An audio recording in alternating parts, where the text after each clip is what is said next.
Hello ladies and gentlemen, Top Hat Gaming Man here. For the last 4 months on this channel we have looked at the history of different fighting games every Thursday on this channel. The franchise I have given the most coverage to has of course been Street Fighter, which just makes sense considering how important and iconic the series is amongst the entirety of the gaming community. These Street Fighter games have many relatives within the fighting game genre itself. We have the Capcom vs series, which all spurred from the X-Men vs Street Fighter crossover game. We have Darkstalkers that utilise the same game engine as Street Fighter 2.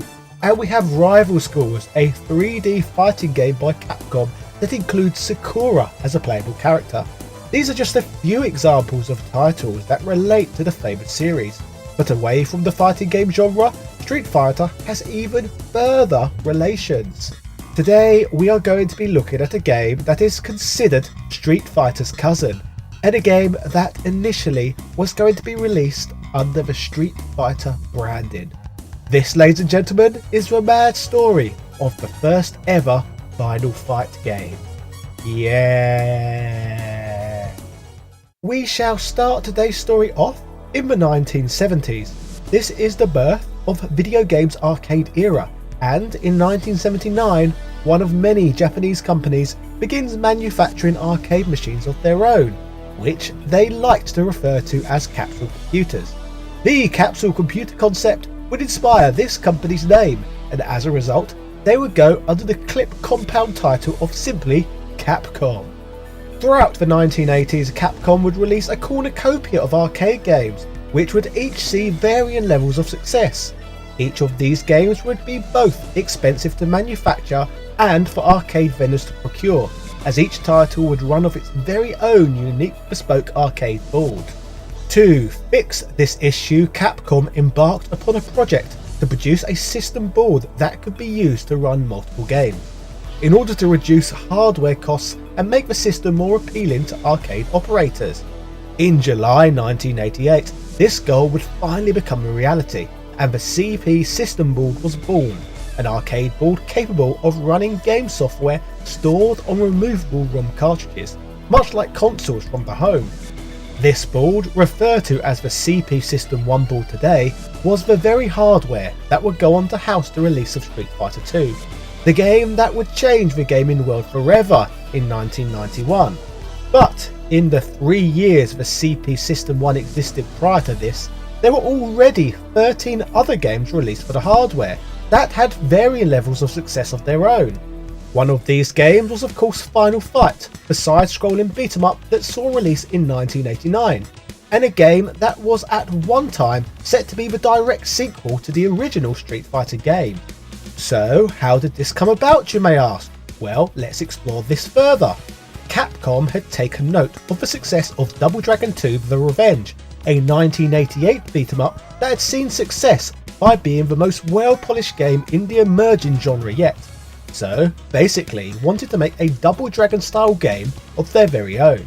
By this point, Capcom already had an IP amongst its library that involved street fighting that had some level of name value in the form of Street Fighter, the 1987 title that functioned as the company's first ever competitive fighting game. Whilst the game is mostly criticised today, believe it or not, the first Street Fighter game was both a critical and commercial success, with Tony Thompson of Crash magazine stating, for example, that the title breathes new life into martial arts games, with a huge cabinet, big characters and pads where the harder you press them, the harder your character hits. The game was enjoyed by gamers and journalists alike, despite much of the retconning you may hear about the title today. As a result, Capcom's sales division were crying out for the company to release a Street Fighter sequel. With this in mind, it is no surprise at all that when Capcom developed their own Double Dragon style game, that they would attempt to slap the Street Fighter license to the game to appease their sales team and hopefully in turn improve sales. The game would first appear at a number of arcade trade shows and would be presented under the name of Street Fighter 89, with promotional artwork illustrating the use of this title. The game's name would swiftly be changed as arcade operators and attendees of these events would complain that the game was nothing like Street Fighter. So with this in mind, the game was made to stand on its own 2 feet and rechristened Final Fight. Yeah! According to developers, despite the name change, the game's story and characters still exist in the same universe as the Street Fighter characters, and the game's story takes place in the same world. Further from this, developers have gone on record to state that the game's plot was inspired by the film Streets of Fire, a movie where a young woman is kidnapped by a city gang, a trope that also happens to be used in the Double Dragon games. In terms of the game's story, it takes place in a location known as Metro City, which is said to be the most well-known crime capital in the world, which is plagued by dangerous street crimes. This is where the first playable character, Mike Hagar, comes in, a former professional wrestler and street fighter who has been elected as the city's mayor. His main campaign policy was to clean up the crime and violence in this city. Soon after taking office, this handsome, well-groomed man receives a phone call disclosing that his daughter Jessica has been kidnapped. The kidnappers are a group known as the Mad Gear Gang, the most powerful and dominant crime syndicate in the city. They want Hagar to let them do as they please, just like the last mayor of the city did previously. This plot point is where the game's other 2 playable characters come into play, Cody and Guy. Cody is Jessica's boyfriend, and Guy is Cody's best friend and sparring partner. Cody and Guy both vow to aid Hagar and assist him in saving his daughter from the dangerous criminals. So together, the gentlemen all take part in one huge final fight to save Jessica. Before beginning a playthrough of this game, you have the opportunity to pick between one of the game's 3 main characters that we have just briefly discussed. In this beat 'em up to 2 players can play the game at a time simultaneously, offering a fun, cooperative experience. The playable fighters vary in that they each have their own fighting styles and different attributes. Like in Street Fighter, life gauges are displayed for both yourself and your enemies, so that it is easy to keep track of the amount of HP you have. You control your chosen character in Final Fight using a traditional 8-way joystick and simple 2-button controls. One button is used for jumping, whereas the other is obviously used for attacking. When pressing the attack button repeatedly, you can perform combos on your enemies, or even attack more than one enemy simultaneously. When executing these combos, final blows can be changed to throws with a simple movement of the joystick in the opposite direction prior to landing the final move. Jumping attacks are also possible, which are obviously achievable by hitting the attack button in midair. It is also possible to hit both buttons simultaneously to perform special attacks that hit the whole group of surrounding enemies. These powerful attacks come at a cost though, as HP is drained upon usage, meaning that these attacks must be used strategically and only when absolutely necessary. Further from this, enemies can also be grabbed as they pass your playable character by. Once you grab an enemy, it is possible to throw them into others, which damages both the enemy you have thrown along with the enemy they have been thrown into. Weapons often also appear which you can pick up, swing around and use, whilst other items can be picked up to gain extra points or replenish health. The game's mechanics and controls are surprisingly deep for a 2-button game from 1989, and are not as limited as one would necessarily expect with such a simple button layout. Throughout the game you must fight your way through 6 stages, which the game refers to as rounds. These rounds all take place across different sections of the city, which vary in scenery and challenge. Many of these rounds are also further broken up into subsections of their own, with each overall round finishing up with a boss encounter. In terms of level design, the stages have a very dystopian feel to them, with the beginning of the first stage opening with you fighting enemies as they exit broken window derelict buildings. The opening location instantly illustrates the lack of law and order the developers were trying to portray. Vandalised and property in disrepair is rife throughout this game. Even the trains on the city's underground system appear to have all of their windows smashed in, whilst the vehicle's doors appear to be smeared with ugly graffiti. Speaking of the underground, there is a cool part of the game where you get to fight on a moving train, and the stage design looks great which is aided by the scrolling background through the train's windows, the shaky movement of the screen itself, and the swinging handlebars for commuters above the train seats. Together, this creates a fantastic illusion of an actual moving train, which looks simply beautiful for a 1989 title. The fun bonus stage where you get to batter a car black and blue is also present, a feature that was so novel that it would be carried over to Street Fighter 2 2 years later. This bonus level though could first be experienced in Final Fight. As you can see, the game actually offers a ton of stage variety and backdrops which include construction sites with lifts and docklands that seem to look shockingly close to New York. In fact, at some point you even see what appears to be the Statue of Liberty in the background, which makes you wonder why they felt the need to call this place Metro City, when the place is very clearly just supposed to be New York. As you get closer to the end of the game, I noticed that the vandalism and criminal damage seems to slowly disappear as you make your way into the Mad Gang's stronghold. Eventually, you find yourself fighting your way past well-trimmed palm trees and making your way through Trump Tower style fancy building hallways, and even expensive marble pillows and statues.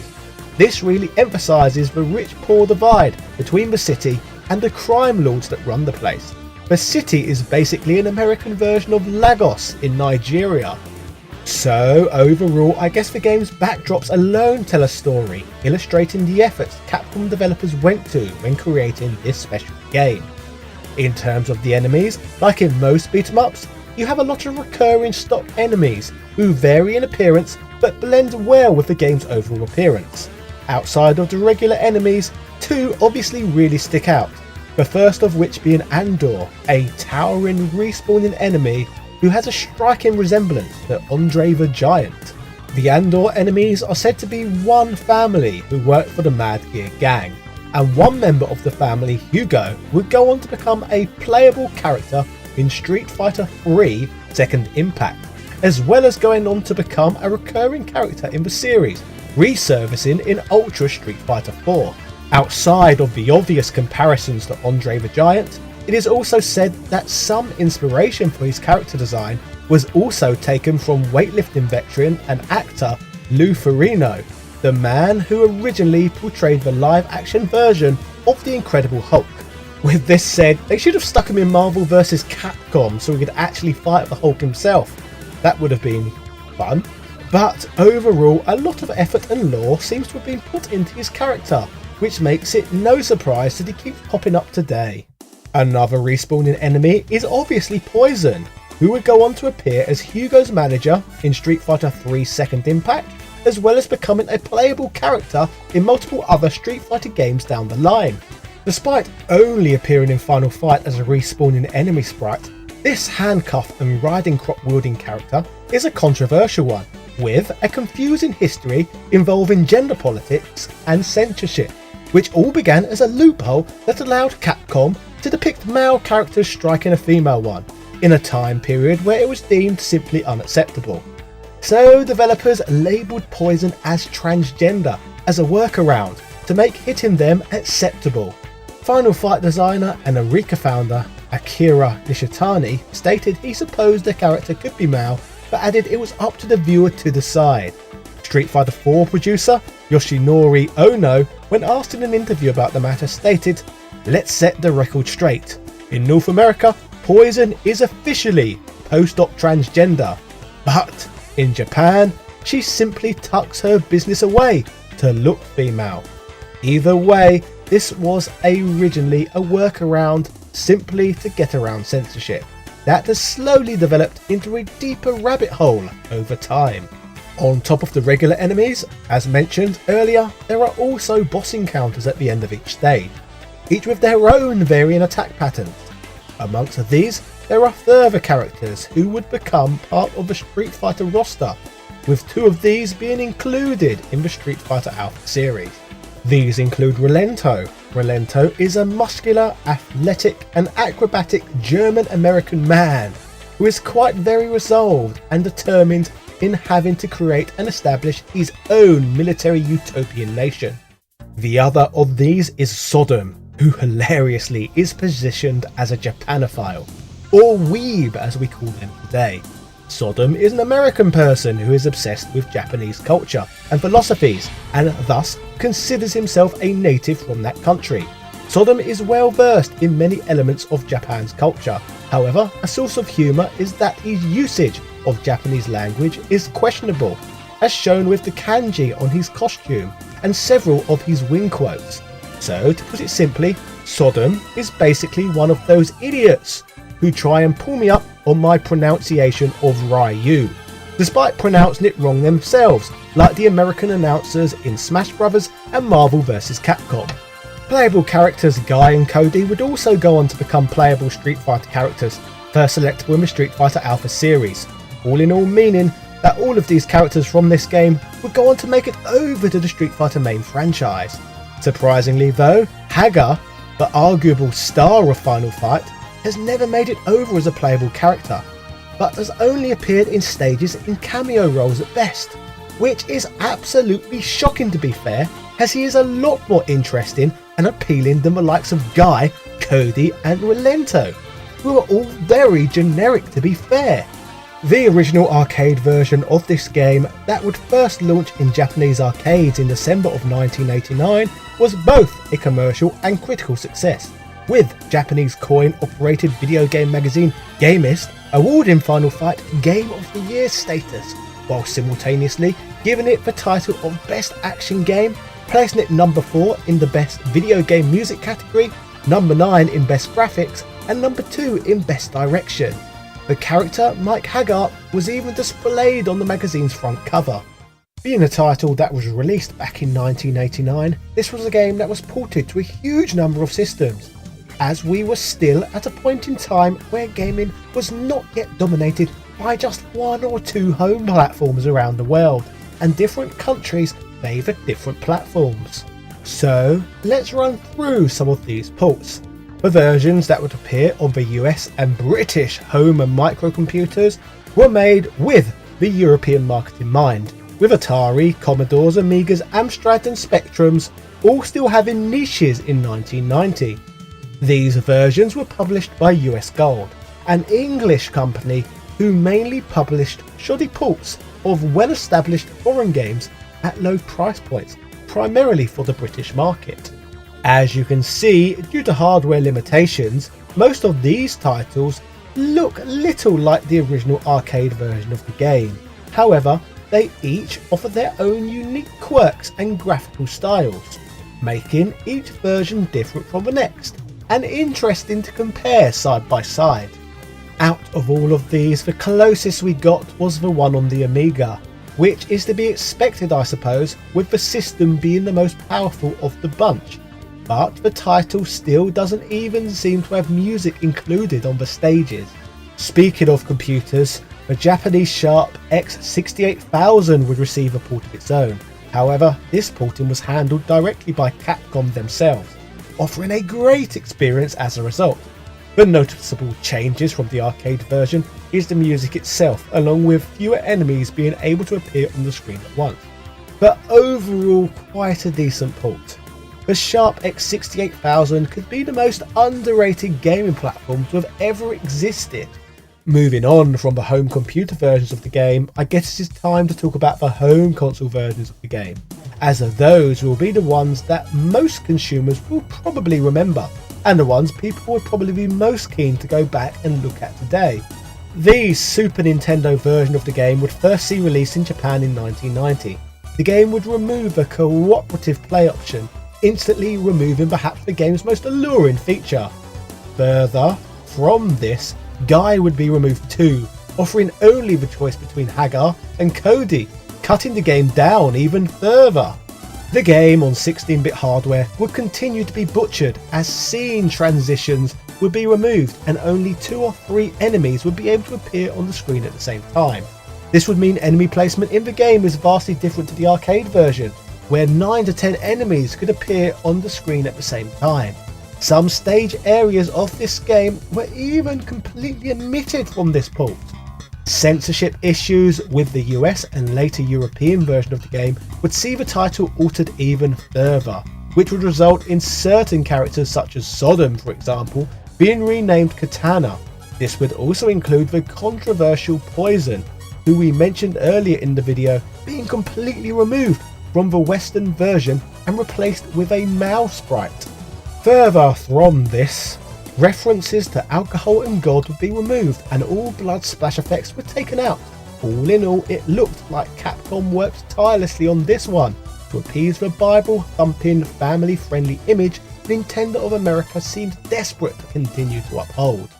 Moving on from this in typical Capcom Street Fighter fashion, the SNES version of this game would later receive an enhanced version. This version of the game would be referred to as Final Fight Guy, which would simply mean that Cody would be replaced in the game with Guy, rather than allowing 3 different selectable characters to be around at the same time, like consumers would have actually wanted. Other new features were added too, such as 4 difficulty settings and new power-ups. After a Japanese release, the game would later arrive in the United States, but suffered from the same censorship issues as the previous installment. All in all, no matter which version of the game you play, this title isn't really close to what the arcade version could offer players at the time. Nearly 4 years after the game's arcade release, a version of Final Fight would arrive on the Sega Mega CD, titled Final Fight CD. This version would be far more impressive than its SNES counterpart that had arrived years earlier. This version of the game would include the option of 2-player cooperative play. It would include the stage areas that were missing in the Nintendo version, and like the arcade version, you could play as all 3 characters, just as intended. This was the closest to arcade we had received yet. The game would even receive some enhanced features, such as new voice acting, an arranged CD version of the soundtrack, and even a new time attack mode. The port had a lot to offer, but still had its limitations, such as a low number of enemies being able to appear on screen at once, and still many of the same censorship issues with the English localization. I guess at least Poison was reinstated in this Western version, despite being edited to wear less revealing clothes. Over the years, the game would be ported to many more systems, but the arcade perfect port of the game would arrive in 1994, when the game was released on the high-end Capcom Power System Changer console, Capcom's answer to the Neo Geo AES, where wealthy consumers in Japan could literally bring the Capcom arcade experience home. This game console, along with its software, is amongst the rarest bit of kit around, so very few would have had the opportunity to play this delightful port of the game. However, if the Capcom System Changer existence is new to you, I suggest you check out my video covering the history of the platform to learn all about it after this video. It is a unique, overlooked piece of gaming history that gave you the perfect Capcom gaming experience of the arcades in the living room. All in all though, that was the history of the first game in the Final Fight series. If this video proves popular, I will cover more installments in this series down the line. But in the meantime, I would love to hear your personal thoughts on this game in the comment section down below. If you enjoyed this video, please do not forget to like, comment and subscribe for multiple videos covering gaming history every single week. Finally, my channel is partially funded by the generous donations I receive via Patreon. Patrons can earn a credit and a shout out at the end of these videos. These people make working full time on YouTube just that little bit less scary for me. So I would like to thank all of you very much for your help.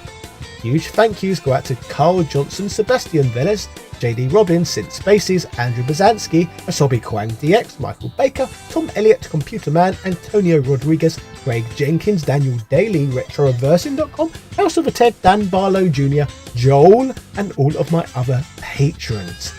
Thank you so much.